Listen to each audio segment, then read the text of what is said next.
Sigala, Ella Air, just gone 8:10 on your Thursday morning. Kels, we love a book recommendation, We do, don't we? And this is a book based in 1942 Gibraltar and World War II, and it promises to be an action-packed thriller full of twists and turns and bursting with intrigue. It's called Operation Tracer, and it's written by Will Gothard. Good morning, Will.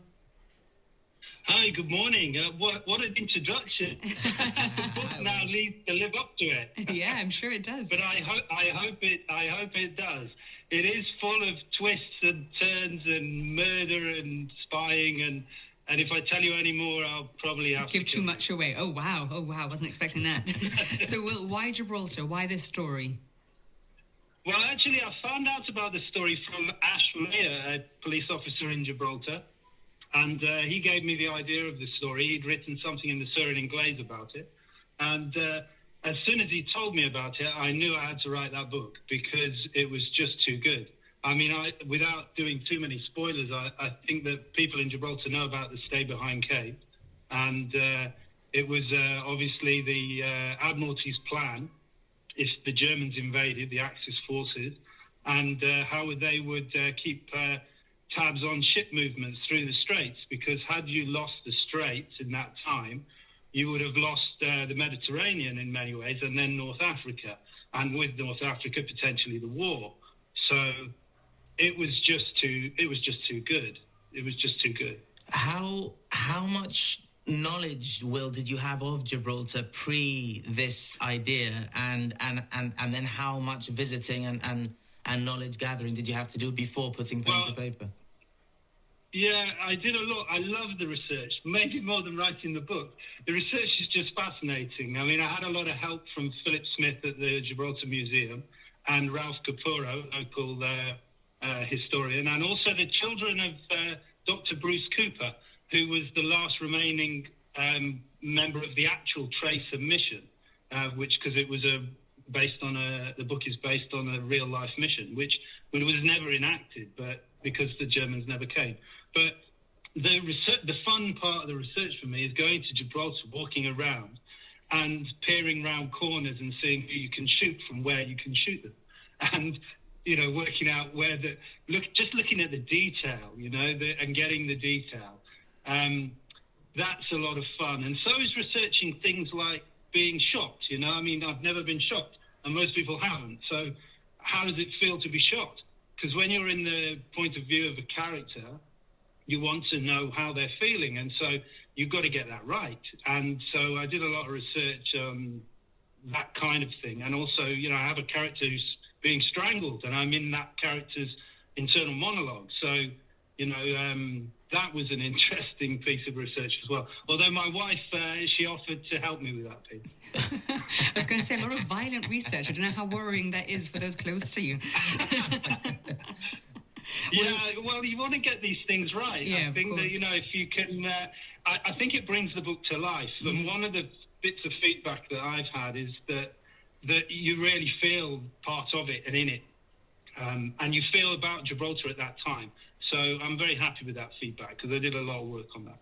Your website, Will, you mention Ian Fleming, James Bond's Ian Fleming, as an inspiration. So how do you balance this research? And of course, it is based on a real event. So how do you balance that research and those facts with the drama and keeping it, full of twists and turns and enticing for the reader? Well, Ian Fleming as an inspiration is partly because Ian Fleming was a real life spy. He was the assistant to the Director of Naval Intelligence, Sir John Henry Godfrey, back during the war. And Operation Tracer was his brainchild. He came up with the idea, and it never was enacted. But many of Bond's stories, Fleming's Bond stories, are based on his experience as a spy. And so that one, the one in Gibraltar, he could never write about because it was top secret after he died.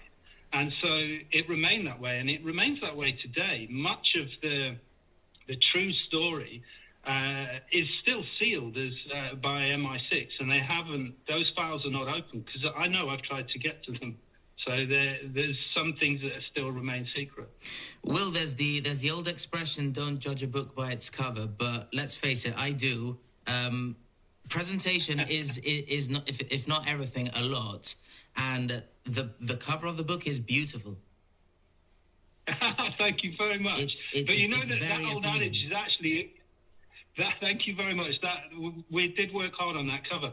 But that old adage is actually incorrect. But the more you find out about publishing, and I didn't realise this, that actually you should judge a book by its cover. Absolutely, yeah. Actually, that's the irony of it. You know, the actual truth is that in publishing, they do. They put a lot of work into two things, covers and back page blurb. We ask that you somehow include Radio Gibraltar in one of those novels. Back to World War II. Just the most subtle of mentions. There'll be a time machine, Okay, and the time machine will zoom into the future. That's it. The next one actually starts in Gibraltar. I don't know if anybody listening knows Lionel Crabb, who was the bomb disposal expert during the war. And he was, what a character he was. It's based on his life, or a character based on him. It's, again, speculative fiction. And he used to go under the ships. The Italian frogmen would come and plant mines under the ships, and he would go down and defuse them underwater. Defusing mines underwater. Wow. And removing them, taking them away. I mean, what a character. Job. This guy, and his whole life it goes along the same theme. Lionel Crabb, his name was. Incredible. Amazing. Sounds really interesting. How can people buy Operation Tracer, Will?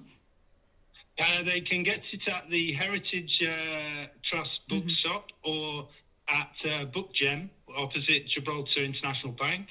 And also it's available online. You can buy it from Waterstones, Amazon, Barnes & Noble, and others. Lovely. Thank you so much for speaking to us this morning. We look forward to hearing about your future books in the collection. Yeah, enjoyed that. Well, thank you very much for having me on, and I hope anyone who invests in a copy of Operation Tracer enjoys it. Well, we're going to give you the range just one last time. Would you prefer to hear Craig David in 7 Days or a bit of Marshmallow and Halsey? Oh, I don't know either, so I'm going for a marshmallow. Just because it sounds tastier. That sounds just too good not to play. Good stuff. We'll go with it. By the way, who's not heard of Craig David? But I don't watch television. I spend most of the time... He's been researching Operation Tracer for years, Robin. Too much time writing, Will. Too much time writing. It's just not my genre. I'm just living in another world. Will Gothard, thank you so much for your time. Have a good day. Thank you. Bye-bye. Bye.